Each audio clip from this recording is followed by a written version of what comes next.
It's a well-known fact that because of censorship on YouTube, many people have left the platform in search of other video services that do not implement the same heavy-handed Gestapo-style tactics that are employed at YouTube.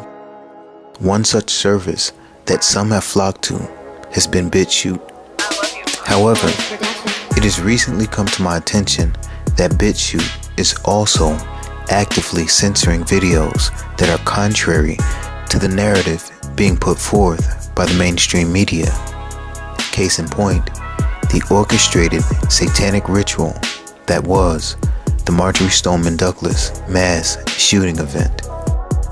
There are several videos exposing this event for the satanic ritual, human sacrifice that it truly was, that are currently being censored by BitChute. They have not taken the videos down per se. However, if you click on the videos to watch them, they just continue buffering, but they never actually start to play. Here are some of the videos I'm speaking about. My video, which broke down the entire event, is being blocked. This is not just happening to me, but several other videos from different channels have been blocked by BitChute as well. This video, which is now blocked by BitChute, shows a teacher that was shot during the event who stated that the shooter was dressed in full body armor like a police officer. There's a second video that was also blocked by BitChute on that same teacher. All praise to the Most High, however, because after searching, I was able to find the video on Good Morning America's website. Good Morning America is a reference to the rising sun, which points to Obama as Horus, the sun god, and offspring of the Queen of Heaven. 1 week ago, Valentine's Day, creative writing teacher Stacy Lapel's class was playing music, writing love letters, when the fire alarm went off. As students filed into the hallway, she heard gunfire. The killing had begun. I was about 2 feet away from my door. All of a sudden, I heard gunshots in the stairwell, which is about 20 feet away from my room. And then kids were screaming and then running back towards me and towards the end of the hallway. So I just went in this very strange autopilot mode where I pivoted on my feet. I unlocked my door, and then kids just started pouring in my room. I don't know how many kids were in there, but I was pulling them and getting them in and shouting at them to get in the room. And then I suddenly saw the shooter about 20 feet from me, standing at the end of the hallway, actively shooting down the hallway, just a barrage of bullets. And I'm staring at him thinking, why is the police here? This is strange, because he's in full metal garb, helmet, face mask, bulletproof armor, shooting this rifle that I've never seen before. I don't know when I decided to... With all the censorship insulating this event from prying eyes, I figured, why not take a look at what they are trying to prevent or discourage the public from seeing in these videos, and what I found is evidence of a cover-up. Notice, teacher Stacy Lapel also told this same story, giving a detailed description about the shooter as being a man wearing full body armor, including a gas mask, during her testimony in Washington, D.C. He was constantly shooting as he sprayed his rifle back and forth with no particular direction. I don't know how he didn't hit our kids with all the bullets flying in the hallway. It was foggy with smoke, but I kept my eye on the shooter. He had on a helmet, a gas mask, and what I thought was a bulletproof vest, which held ammunition. All I know is that he looked like a man with a very menacing weapon in his hand. I remember thinking, is this real? What is going on here? Why is this man shooting at us? But I never broke from my task at hand to get as many kids into my room as possible and get that door shut. However, it is important to note that during her testimony, in the penalty phase of Nicholas Cruz's trial, you will notice that she omits any detailed description of the shooter wearing body armor, and in what I can only describe as being very peculiar, the prosecutor does not ask her about the description of the suspect, but he does ask her to describe the gun.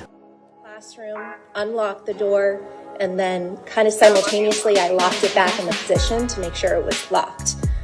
when I was able to close it. So I opened my door, and kids started running. They were screaming, they were running. It was extremely loud, chaotic. Heard shots, the fire alarm was still going off, and everyone was just kind of running in a haphazard way. Okay, and then what?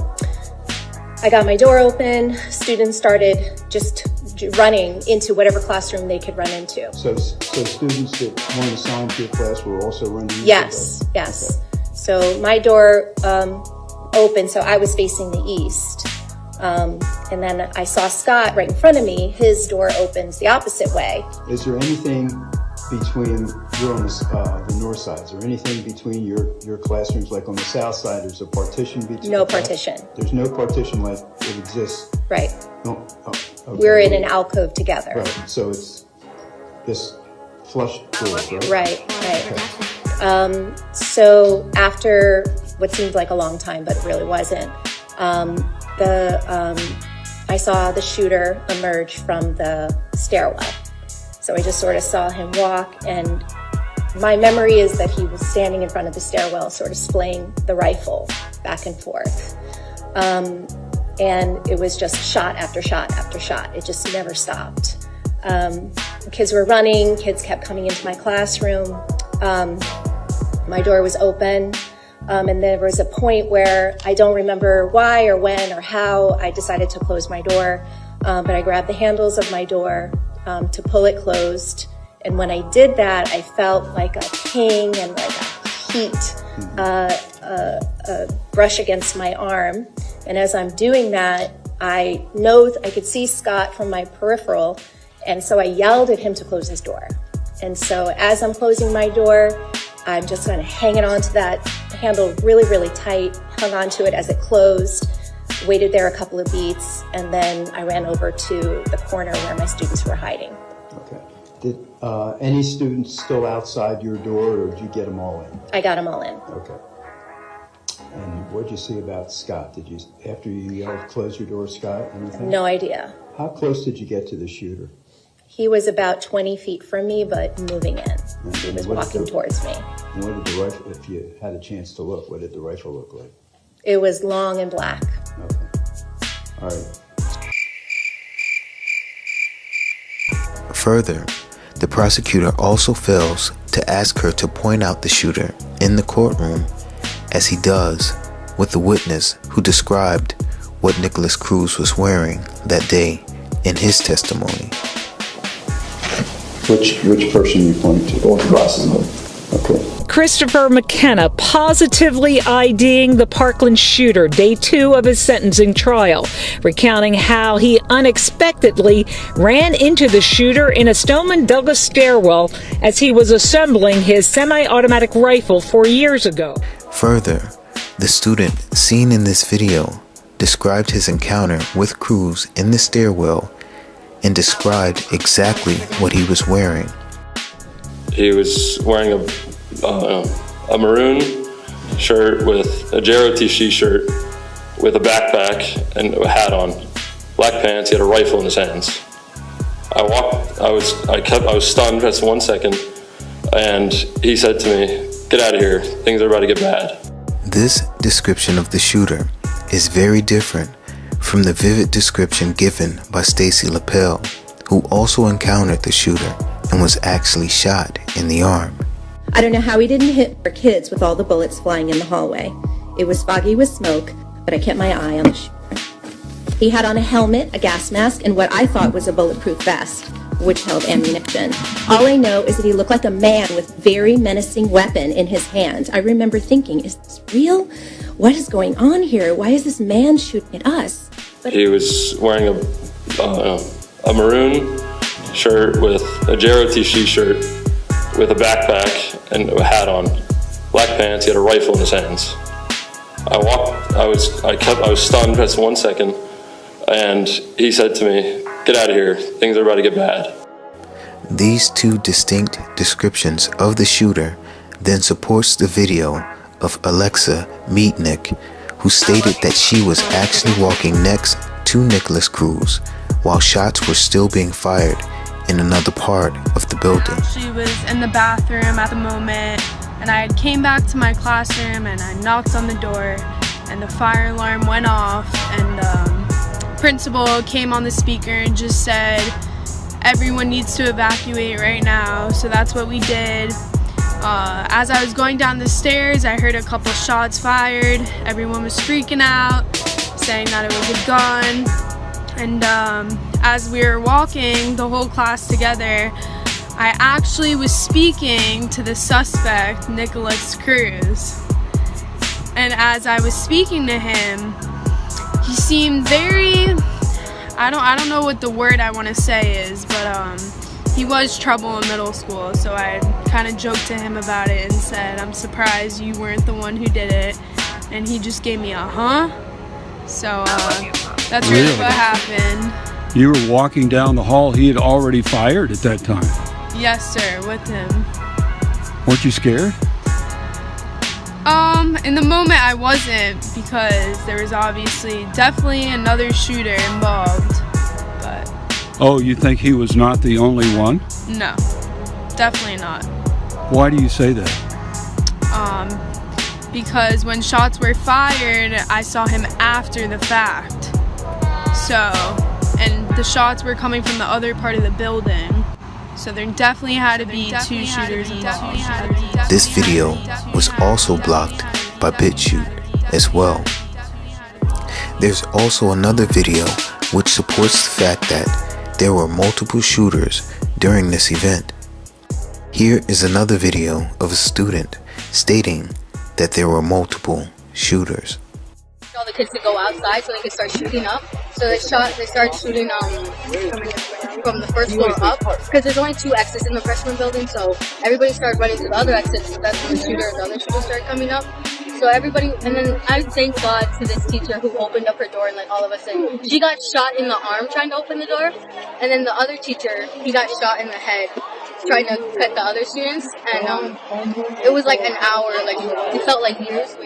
I am pointing this out to show the importance of maintaining our independence from mainstream platforms like YouTube and BitChute, which ultimately serve the interests of the enemy, as they are just cogs in the wheels of the machine whose operations help to build the New World Order beast system of Antichrist. That is why it's so important to support websites like apocalypsis321.com, which expose the propaganda being disseminated to the masses in order to cover up the truth, while simultaneously setting up the dystopian nightmare that is planned for the world. There are times where the future seems somewhat bleak. There are times where I am doubtful that humanity can get its act together before it's too late. And images of dystopia start creeping into my dreams. That being said, there's something else I want to point out to you. Stacy Lapel said after the shooting, she heard a student calling for help in the hallway. As it turns out, that student was Anthony Borges. Then I heard shots go down the hallway, more than I can even count or, tell you. But they started getting more faint and more faint as he was shooting down the hallway. Okay, and then what? It got quiet, and I don't know how much time passed, but I heard crying and screaming from the middle of the hallway, a young man's voice screaming, "Help me, help me," and we couldn't open the door. Right. Did you ever learn who that voice belonged to? Anthony Borges. Interestingly enough, Anthony Borges was the last victim to remain hospitalized after the shooting. In fact, he was discharged on April 4th and given the name The Real Iron Man. This was done on purpose, as it was meant to associate this shooting with Obama, since April 4th is 4-4 and points to number 44, Obama. Not only that, but Obama connected himself with Iron Man as well.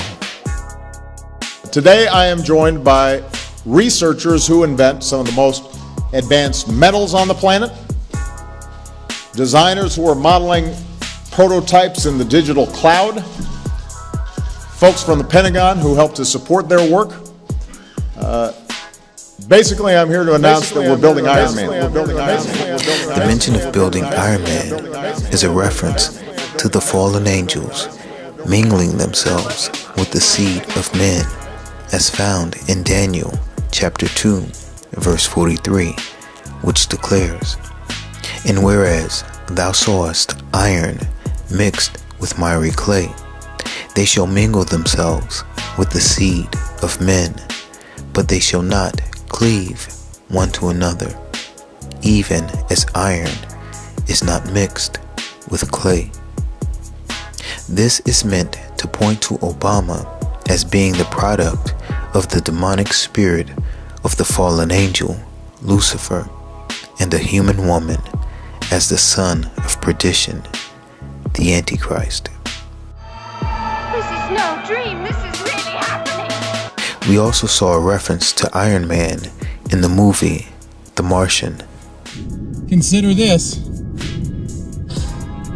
I'd get to fly around like Iron Man.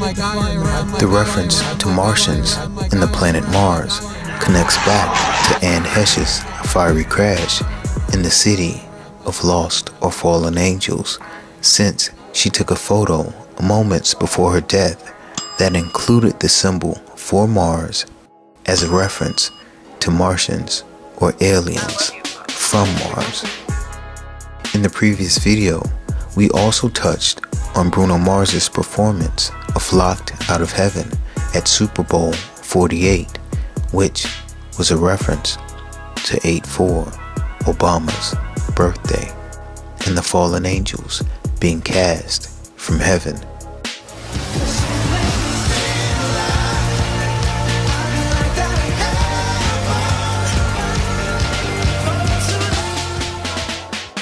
The movie The Martian, which mentions Iron Man, also uses the song Starman, which is sung by David Bowie, who wore the lightning bolt across his face as a reference to the lightning which fell from heaven in the Hebrew phrase Barack Obama, as found in Luke 10:18. David Bowie also starred in the movie The Man Who Fell to Earth, a reference to Satan being cast from heaven. It is also important to note that the song Starman is also featured in the movie Lightyear. There's a star waiting in the sky. Remember, in the movie Lightyear, we were told that we can be positive that O is Lucifer, the light bearer.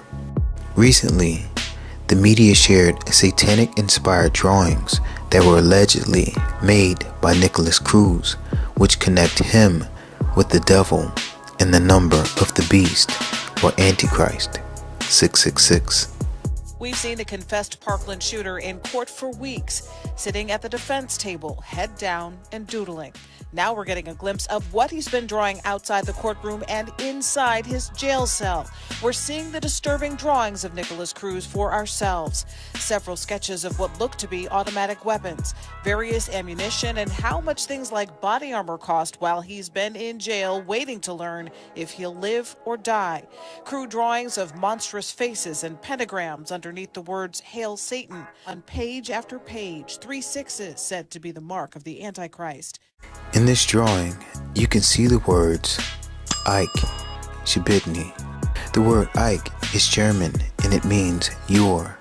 The word following Ike is actually an anagram, which, when unscrambled, is banished, with the letters Y and I remaining. The word banished means to be exiled or cast out. Thus, the phrase found on Nicholas Cruz's drawings, Ike Shibitny, is actually 666. You are banished, exiled, and cast out. a reference to Satan being banished or cast out as lightning from heaven, or Barack Obama. It is clear then from this information that the orchestrated satanic ritual, human sacrifice that occurred at Marjory Stoneman Douglas on Valentine's Day was meant to exalt the devil and his Antichrist. And the cover-up of all the details of this event shows collusion by the servants of the devil who occupy positions of authority in this world. Ephesians 6:12 tells us this, "For we wrestle not against flesh and blood, but against principalities, against powers, against the rulers of the darkness of this world, against spiritual wickedness in high places." That being said, if you have not given your life to the Most High by accepting the blood sacrifice of the Paschal Lamb, Yahushua HaMashiach, which was shed on the cross as a propitiation for the redemption of sins, the time to do so is now. Amen. Shalom.